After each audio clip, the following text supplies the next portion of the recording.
ГСП онлайн. Городские новости сейчас. 14 октября в спорткомплексе «Буревестник» прошел Кубок Республики Коми и региональные соревнования по чир-спорту. В этом пока еще молодом спорте Ухта впереди всех местных городов. Поэтому и все состязания Коми пока проходят у нас. На паркет перед судьями выходят 3 возрастные категории – дети, юниоры, взрослые. Первыми в бой вступают малыши. Уже в двойках они показывают мастерство.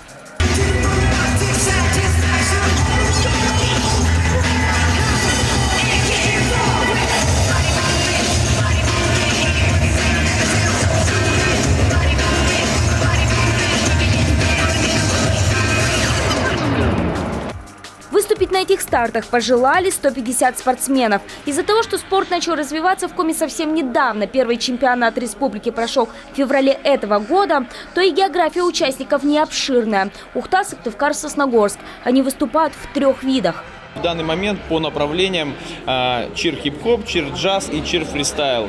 Но уже буквально на следующих соревнованиях, которые будут у нас в феврале, количество категорий будет расширено. Это связано с тем, что вид спорта чир-спорт включил в себя этим летом и еще один вид спорта, который был у нас раньше в стране, который назывался чир-лидинг. Так что можно констатировать, это последнее соревнование по старым правилам. Уже в феврале 2018-го число судей вырастет. Оценивать участников будет специалист из Усинска с новой судейской категорией. А это значит, что следующее первенство Коми, которое тоже пройдет в Ухтинском Буревестнике, обещает быть куда зрелищнее. В программу будут включены массовые категории по чирлидингу.